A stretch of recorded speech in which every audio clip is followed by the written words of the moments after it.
You know, the luxury space is in no shortage of competitors, and Hyundai has been playing in this segment for the last 6 years with the introduction of their Genesis midsize luxury sedan back in 2008.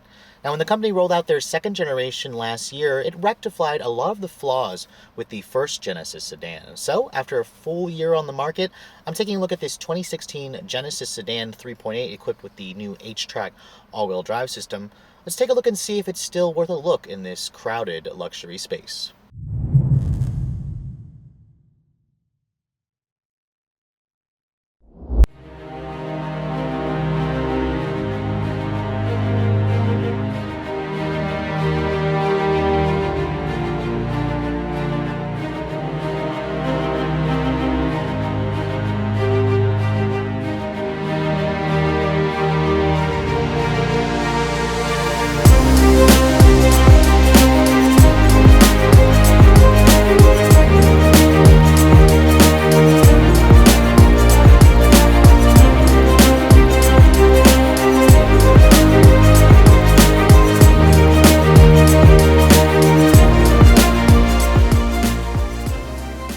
Now, chances are when you're looking for an executive midsize sedan, vehicles like the Mercedes-Benz E-Class, Audi A6, and BMW 5 Series are quick to come to mind.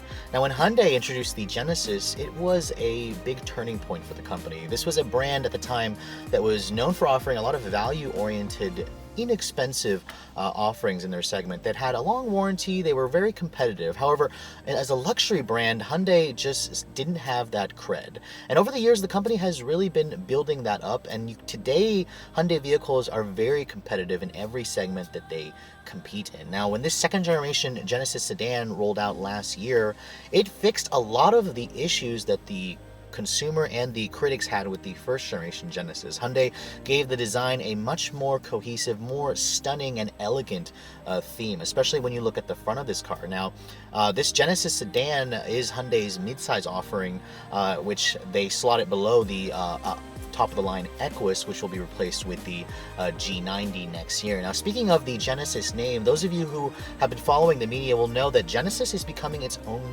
brand.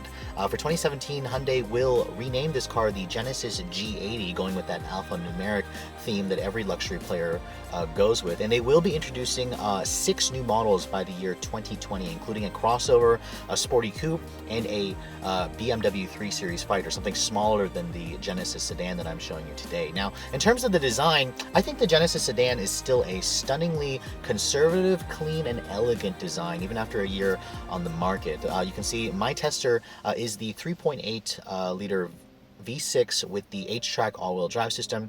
This comes pretty much as one trim, and it comes very well equipped. There are 3 different option packages you can choose, ranging from Signature, Tech, and Ultimate package. My tester does have all of it with the Ultimate package going with the name. You can also choose between a 5-liter model, which only comes as an Ultimate package, which is basically fully loaded. Now, you can see the design of the car still has the standard Fluidic Sculpture 2.0 design language that Hyundai introduced a couple of years ago. It's basically been migrating to the rest of their products. It's still a very handsome design. In fact, a lot of people mistake the Genesis for something like a Bentley, something very, very expensive looking, and it certainly gives you that presence, especially with the grille dominating the front. It's a very Bentley-like grille. In fact, the emblem for the Genesis brand, again, kind of reminds you a little bit of a Bentley with that wing. Now, a couple of updates Hyundai did make for 2016. If you guys remember my review of the 2015 model, that was a rear drive model. This one is the all-wheel drive model. And I complained that Hyundai didn't have LED daytime running lights. They've rectified that this year. When you start the car up and drive it without the headlights on, you have a signature LED running light that goes along the entire curve of the headlight. It looks very nice. It definitely gives the car that upscale look it needed. LED fog lights were previously only limited to the V8. You can now get them as part of the Ultimate package when you go for the V6 as well, as my tester has it. Now, coming around the side, the Genesis is about 196 inches long, 118-inch long wheelbase, so this is larger than your typical Honda Accord, Volkswagen Passat, Toyota Camrys that you see on the road. This is a rear-wheel drive platform, something that Acura, something that Lincoln simply just doesn't have. Now, one thing I wish Hyundai will change, I hope Hyundai changes in the next refresh model years, are the wheels wheels, these 18-inch wheels that come standard on the V6 aren't particularly my favorite. The V8 has a much larger 19-inch wheel that fills out the wheel wells better, that have a fatter tire. I think that Hyundai needs to put a more elegant looking wheel on the Genesis just to go with the overall theme. Now around the rear, you're really going to see a lot of design elements to the previous generation Hyundai Elantra. I really like the three-dimensional looking LED taillights that do come standard. You have an LED turn signal as well, and then you can distinguish between a V6 or a V8 from the exhaust tips or the badge. If you guys are going to look at the badge, the V6 has these dual integrated tips, while the V8 will have a quad outlet exhaust, just to show you guys that you went for the bigger motor. Now overall, I think the Genesis sedan will age very well. I think it's stylish, I think it's handsome, and it's very youthful. That's something that the previous model definitely didn't have. It kind of reminded you of a Lincoln or a Buick. Honestly, this car, if it was a modern day Lincoln or an Acura, I think it would really do well on the market. But until then, let's take a look at the inside and see how it has aged over this year that it's been on the market. Now, first approaching your Genesis sedan, you're basically going to get this Hyundai key fob as standard, or Genesis key fob. It's an intelligent access key. I am not particularly a fan of the design of the key. They've got a newer key fob. This just kind of feels plasticky, a little bit cheap.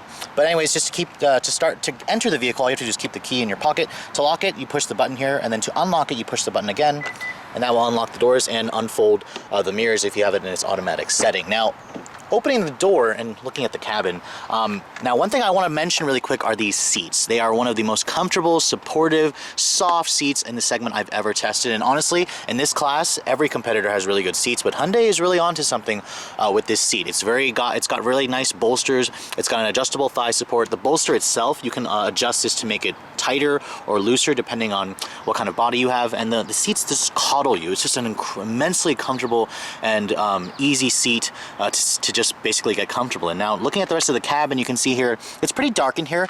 My tester with this black, with the piping and the somewhat dark low gloss wood, it makes it a little bit darker in here, so you guys can go for a lighter color if you guys prefer that, but this is all based on your taste. Now, stepping inside the Genesis, it's got a pretty easy step in height. I mean, it's just a luxury mid-size sedan, so it doesn't have that SUV-like look, but a lot of you are definitely going to get in this car and feel instantly at home. Now, shutting the door, it has a very nice solid thunk, which is what you pretty much demand in this segment. I'm not terribly a fan of that chime that Hyundai, or that Genesis gives you when you first enter. It reminds me a lot of Hyundai. It's a little bit cheap. Again, that's a personal thing, but push button start, like I said, does come standard on every trim. That's something that you have to pay extra for on some of their German competitors, but all you have to do is put your foot on the brake and then push the button right here to start the engine up. You can see there is a head-up display that comes with the Ultimate package on my tester that's very elaborate. It has really good graphics, really good renderings. It's pretty much one of the best heads-up displays in the business that I've seen, so I'm pretty impressed that Genesis or Hyundai decided to include that with this vehicle. Now, one thing you're going to notice, the instrument panel that's right front and center is not a full LCD like some competitors. You kind of have a 7-inch helper screen in the middle. I'm okay with that. The gauges themselves are beautiful. I like the font. It looks expensive. It looks premium. My tester has an upgraded 9.2-inch head unit here. The other lesser Genesis models without the Ultimate package will have an 8-inch display. Navigation is standard, as is a backup camera is standard with these trajectory and distance markers. The Ultimate package gives you the front and rear parking sensors. Now, one thing that Genesis does not offer is a 360-degree camera. You have to go to the Equus or the K900 that I showed you to get a feature like that. Now, but looking at the rest of this interior at a glance, I love, love, love this dark matte finish wood. It does come with the Ultimate package. It's genuine wood. It feels like real wood. It smells like real wood. The aluminum here trim is very nice. It's real. It contrasts very nicely with the rest of the interior. In terms of the rest of the materials, you have a soft touch graining material on the upper dash, a leather stitch portion here where your instrument panel hood is. The door panels here are soft touch as well, with more of that gorgeous wood and aluminum. And then of course you have more leather stitching over here where your elbows are going to rest. And then all four of the windows are one touch. You kind of expect that in a vehicle like that. One thing I really like is how the window slows down. When you open it, it slows down right before it closes, opens all the way, and then when you close it, it slows down just barely, just to aid in that expensive feel that you kind of expect in a vehicle like this. Now, looking at the steering wheel, I think the steering wheel is pretty nice. It could use a little bit of work. I would like to see maybe some contrasting stitching. I'd like to see some Alcantara available, or maybe a flat bottom design. The badge itself looks pretty nice. You have really good controls on the wheel. I really like the fact that this is a wheel for the volume control. I think think that makes a lot of sense. The changing your presets here is also handled via this little toggle here. It's very easy to use, and that's something that a lot of its competitors require you to study an owner's manual when you get in the vehicle. Now, looking at the rest of the center stack here, you can see there's a pretty fair amount of buttons. However, everything's well labeled, and I love the fact that there are 4 knobs here. 2 knobs for the climate control, 2 knobs for radio volume, and then tuning. That makes a lot of sense. I prefer the simplicity over some of its competitors. Really nice big labeled buttons here to go to your audio, your climate settings down here. Looking at the center stack here, there is pretty good storage. Your USB, your aux port, your 12-volt power outlets, 2 of them are nicely tucked away in there, which you can close off to hide your phone. You have 2 cup holders here. The shifter, this controls the 8-speed Hyundai designed automatic transmission. It's a great transmission. It's pretty class competitive. It does have the paddle shifters right here, or a shiftable gate. It does come with different driving modes. When you push this button here, it cycles between eco, sport, and then normal mode, just to change the overall transmission shift points, the steering, the throttle calibration. When you look at the rest of the center stack, this Ultimate package will give you a controller knob here. Like its European competitors, you can basically control it from this little knob here. There's several different buttons here: home, phone, menu, map, navigation. There's a dedicated back button there. This controls your heated and cooled seats, your heated steering wheel, of course. And then Blue Link is Hyundai's telematics system. It's pretty similar to GM's OnStar, Mercedes-Benz M-Brace, basically all those in-car telematics, stuff like that. Now, one thing that Hyundai does include is the fact that this is actually a touchscreen as well. If you guys want to use it as a touchscreen, you certainly can. I prefer to use the controller knob because I don't want nasty fingerprints getting all over that. That's my preference. I like that Hyundai gives you a choice just to give those who prefer a touchscreen the opportunity to use one. Now, this panoramic sunroof comes standard with the signature trim, so I recommend adding that signature trim to get it. It's a very nice big panoramic sunroof. You can see I love the way the system actually closes. It gives you a huge open and airy feel in the cabin. Very, very nice. Some competitors make you pay very steep prices just for the pano sunroof. Hyundai gives it to you in the signature package. Now, going to the nav screen here, let me talk about that really quick. You can see here the nav screen could use some work. Now, there's nothing wrong with it. It works just fine, but this is basically the same map graphics that you see on like a Sonata, an Elantra, a Santa Fe. I want Genesis to give us their own elaborate map graphics. Similar how Audi has their Google Maps, Mercedes and BMW all have very nice looking map graphics. I would like to see Genesis do that as well. Looking at the rest of the storage in here, the glove compartment, it's a pretty good size. It's damped, lined with felt. Your center console here opens up in a two-way manner. It's kind of hard to see a little bit in there, but it has really good space. There's a nice little area right there where you can put some stuff. And overall, I think this cabin is certainly very nice. It definitely has a more upscale feel than that K900 that I just showed you guys as well, which is interesting because this is the lesser expensive between the two. But I think Hyundai has done a really nice job at making this cabin feel expensive, and everything in here just works really with a nice simplicity. And a lot of people are going to feel home when they get inside this car.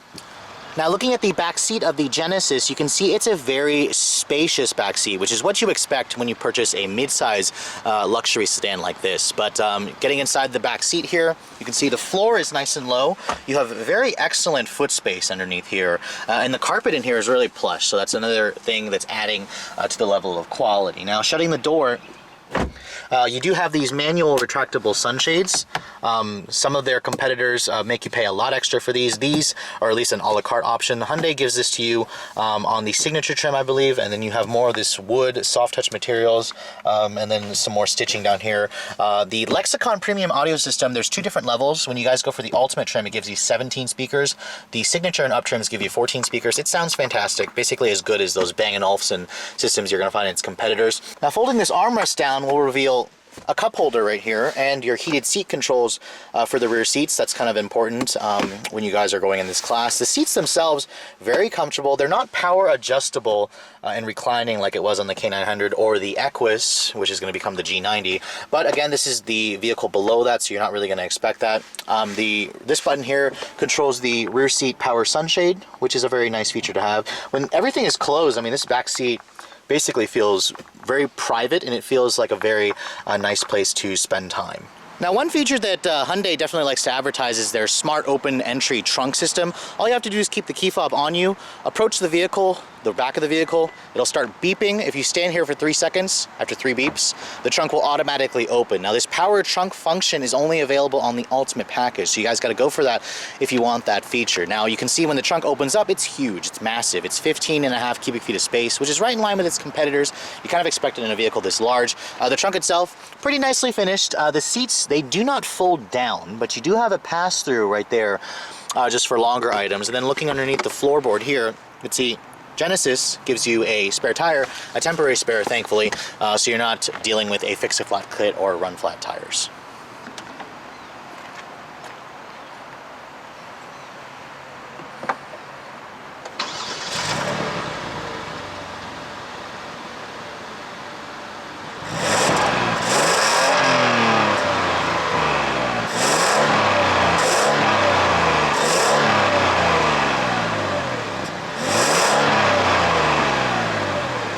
Now taking a peek under the hood, this is the Genesis standard motor, at least the standard motor on the car. It's the company's corporate Lambda 3.8 liter gasoline direct injection V6. It's a naturally aspirated motor. In this vehicle, it produces 311 horsepower and 293 pound-feet of torque. Now if you guys are counting, that's significantly less than the previous generation Genesis, the 2014 model, which I believe had 333.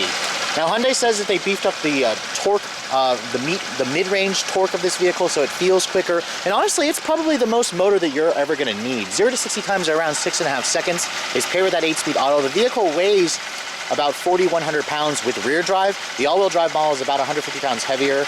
Now, if you guys think a V6 isn't enough, if you just gotta have a V8, there is a 5-liter TAO V8 available, direct injection as well. That produces 420 horsepower and 383 pound-feet of torque. Now the V8 only comes with rear-wheel drive, so if you guys want all-wheel drive, you're stuck with the V6, which is not necessarily a bad motor. You can hear it's very quiet. Now, in the coming years, Hyundai will probably replace this naturally aspirated V8 with a twin-turbo V6. The new Genesis G90 will offer a 3.3-liter twin-turbo V6 to go more with that theme.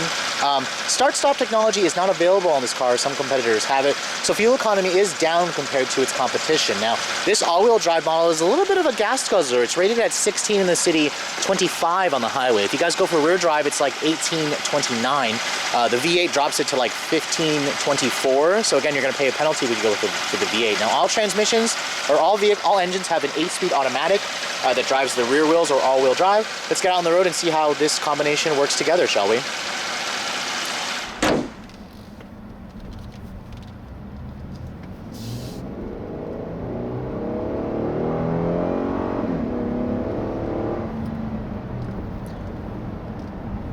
So I hate to admit it, but the Genesis sedan, the current one, I was really impressed with it when I first drove it almost 2 years ago, and even to this day, this car really impresses me. This is without a doubt my favorite vehicle that Hyundai and Kia builds, and I'm really excited for the Genesis brand, the upcoming Genesis brand. I have a lot of high hopes for Hyundai to really make the Genesis into a new kind of luxury brand that really targets the younger buyers and offers them something different, similar to what this Genesis sedan offers.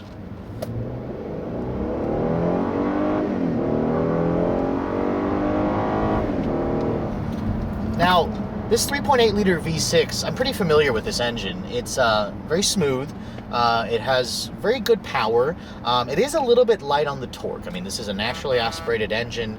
A lot of its competitors have gone with the boosted range, and that gives you a lot more mid-range grunt. This engine, you have to rev it out, but honestly, it's the entire overall feel and dynamics of this car. It's incredibly well-rounded. Hyundai did a really good job with the structure. First of all, when you first set off in it, the car feels very solid. It feels very firm, but firm in a way where it feels quality. It feels expensive. They've done a really good job with kind of making this car feel like a blend of a Mercedes and a Lexus in terms of its ride quality and its steering feel. I mean, of course, when you have it in its different drive modes, when you put it into its sports setting, the steering does get heavier, the throttle gets a little more sensitive. But really, this car's cabin is so quiet. It is quieter than the current 5 Series, the current E-Class, and the current A4 in terms of the noise. It's pretty evenly matched with the Lexus GS, honestly, but I prefer this car's interior and its overall exterior look. I think it's a really cohesive, well-designed vehicle that will age extremely well. And these seats, man, these are one of the most comfortable seats, as I said before. And this class of vehicle has really nice seats. So for Genesis to really give me a seat that just I'm raving about is just an impressive feat for me.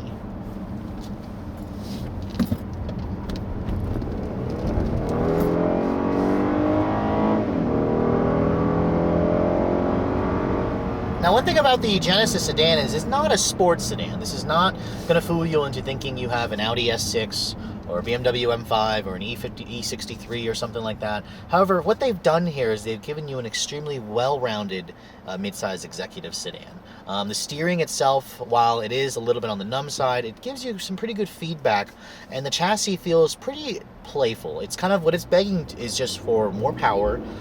It's begging for a little bit more stiffness in its suspension. But I think with Genesis promising a performance division in the coming years, I have a lot of really high expectations, and I really think that Genesis is going to be able to deliver on those. Especially if they can give us a vehicle that's on this chassis. This is an all-new chassis, if you guys remember. It's updated versus the K900 that I showed you guys, or the Equus. And it's really, really a good chassis. So they already have a really good foundation. They just have to shrink the car and give it a little bit more power. Now, those of you who prefer your driving to be more relaxed, you can put the transmission back into its normal setting. I can set the adaptive cruise control here to follow the car in front of me. Now, this car has full autonomous driving. Semi-autonomous, basically. So it'll basically follow the car in front of you up to a full stop, and then it has active lane keeping assist. That's something that the Equus and Genesis, or I'm sorry, K900 do not have. So this vehicle will actively steer to keep you in the lanes. And it's a very, very nice system. This is actually better than what I've used in the current crop of Honda and Acura products. And you can see I'm coming up to this traffic jam here. The car is supposed to hit the brakes for me, and you can see it's hitting the brakes for me. It's going to come to a full stop. And it can be a little bit scary at first. You have to learn to trust it, but when it comes to a full stop, it'll actually hold the brakes for you and keep it like that. And it'll tell you, you switch to accelerate. So all you have to do, accelerate once the light turns green. Just flick the resume button here, or you can tap the accelerator. For this demonstration, I'm just going to flick the resume button here, and it's going to automatically go up to its preset speed. I set the speed limit at 50 miles an hour, or at least the cruise control at 50 miles per hour, so it's going to accelerate to that, whether it can or not. It's going to judge it based on the car in front of me. Combine that with the autonomous, or the lane keeping assist, and this car will basically just drive itself down the road like a lot of its other competitors, but at a much lower price point. And that's really the whole thing of the Genesis. Now, coming back to the visibility in here, the car is a relatively long vehicle, but visibility in here is good. Very large side mirrors, nice view of the road, good view out of the rear of the car, and overall, it's just really quiet. It's really serene, and this is the kind of car that you're just going to look forward to driving every day on your way to work or on longer trips.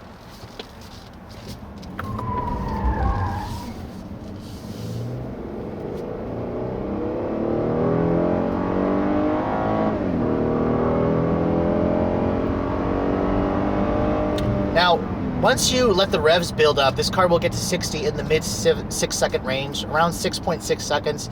That feels right about, just about right. This is a pretty heavy vehicle, so you do have to get the revs up. That's one reason why you lead footers out there may prefer the V8. The V6 is a little bit soft on low end power. I will be really excited to try out that new twin turbo 3.3 liter V6 in the coming years. Now, the 8-speed automatic, however, is a very good transmission. It's always pretty much in its right gear. It's very smooth. It shifts crisply, and when you put it in its sport mode, it's really eager to get out of its overdrive gears and give you that more power. And you're going to need to do that, especially when you go for the V6, where it requires a little bit of a heavier foot and more revs to get it going.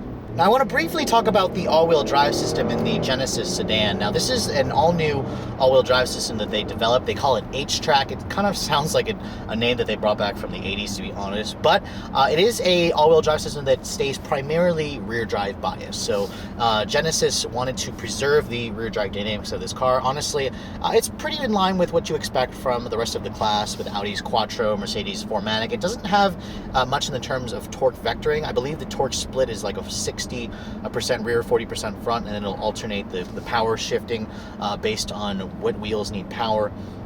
This car in general is just a really relaxed, serene cruiser that doesn't have that floaty feel that you might expect in like a Buick, for example, or a Lincoln. But in general, I'm going to say it again, this car's balance is really where it fits. It'll suit the taste of a lot of buyers out there cross-shopping this brand between a lot of more expensive models, and I think that's where Genesis or Hyundai really succeeded in the tuning of the chassis for this car.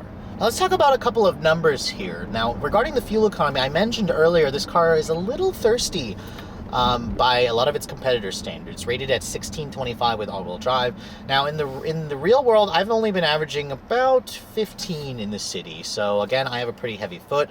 On the highway, I struggle to get it above 24 miles to the gallon. You really will notice this car's appetite for fuel with the V6. Now, a lot of its competitors don't come with a V6 as standard. You're actually going to get a 4-cylinder turbo, which will have a little bit less horsepower, but markedly improved fuel economy. And that may be something that you guys do prefer when you are cross-shopping this vehicle. Now, regarding the price, this is where the Genesis really is a winner in terms of the value here. This car's base price for a base model starts at around $39,700, just under 40 grand for the base model that comes standard with a lot of goodies already. Now, there are basically 3 different options available. There's the Signature, the Tech package, and the Ultimate package. Each roughly is about $3,800 to $4,000 on top of the base price. And if you guys want all-wheel drive, it's $2,500 more. Now, all in with my tester is around $53,105. Now that sounds like a lot of money for a Hyundai because it basically is a good amount of money. However, if you guys look at its competitors, like a Mercedes-Benz E350 4MATIC starts at $52,000 for a base model. And once you add in all the technology features and the luxury features that the Genesis already comes with the Ultimate package, it actually comes out to be over $76,000. So again, you're going to be paying about $10,000 to $20,000 more for a lot of its German and Japanese competitors. Now, is it worth it to pay that premium? That really depends on your budget. It depends on what you like, and it depends on if you want that recognition to have that badge, that luxury badge per se.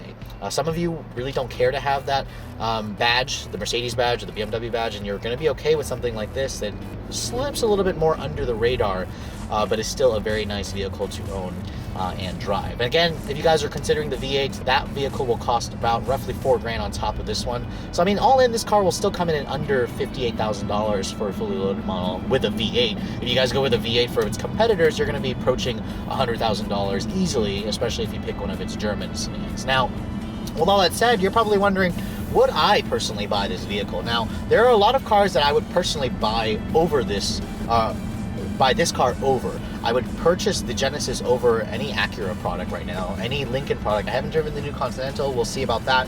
I would also purchase it over a Lexus, to be honest. I think this car is a better value than the Lexus. I think it looks better than the GS.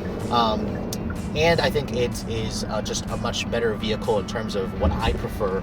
And I think it's much more different and unique, so I really like that aspect. Anyways, I hope you guys have enjoyed my overview of the 2016 Hyundai Genesis 3.8 Ultimate. If you are in the market for a midsize executive sedan like this, be sure to check out your local Hyundai, soon-to-be Genesis dealership for a test drive. I think you'll be really impressed with what you get for the money when you guys look at this vehicle. Anyways, if you're also looking to see the latest vehicles I'm testing, make sure you follow me on Instagram, like us on Facebook, and as always, keep subscribed to the YouTube channel for all the latest reviews. Thanks so much for watching, guys. I'll catch you all in the next video.